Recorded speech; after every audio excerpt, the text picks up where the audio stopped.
गुनाह कर कर के थक चुके हैं, अब गुनाह को छोड़ना चाहते हैं। अब अंदर का ज़मीर झंझोड़ रहा है कि बस कर दो, बहुत कर लिए गुनाह, बहुत कर ली बदनज़री, बहुत रब को नाराज़ कर लिया, रब के रसूल को नाराज़ कर लिया, अब तौबा कर लो, अब आखिरत के लिए कुछ आमाल जमा कर लो। गुनाह से बचने के लिए 5 चीज़ें हैं, इन 5 पर अमल कर लें, आप गुनाह से बच जाएंगे। सबसे पहले तो ये है कि गुनाह का नुकसान सामने हो। गुनाह के अंदर दुनिया आखिरत की नाकामी है, दुनिया आखिरत की ज़िल्लत है।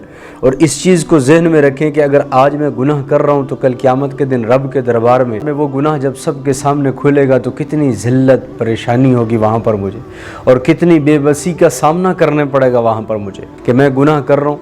तो अब इस गुनाह पर क्या होगा, अब गुनाह की वजह से मेरे अंदर से सुकून ख़त्म हो जाएगा, गुनाह की वजह से मेरी ज़िंदगी बेसकूनी सी हो जाएगी, गुनाह की वजह से मेरे चेहरे से नूर अल्लाह सल्ब कर लेगा। तीसरा ये है कि जब भी गुनाह हो जाए उस पर तौबा करनी चाहिए, रुजू इल्लाह करना चाहिए। तौबा की कोई कैद नहीं है, 20 साल 30 साल 50 साल बाद आ रहे हो, 100 साल के बाद आ रहे हो, या एक दिन के अंदर 2 दफ़ा कर ली, अब नहीं करता यार तौबा कबूल नहीं होगी। उम्र की कैद कोई नहीं, वक़्त की कैद कोई नहीं, जिस उम्र में मर्जी आए रोज़ाना 100 दफ़ा तौबा करे, अल्लाह फरमाते मैं कबूल करता हूँ। तो तौबा करनी चाहिए गुनाह के बाद। तीसरी चीज़ यह है कि मायूस नहीं होना चाहिए, ला तक़नतू बिरहमतिल्लाह, अल्लाह की रहमत से कभी ना उम्मीद मत होना, मायूस मत होना।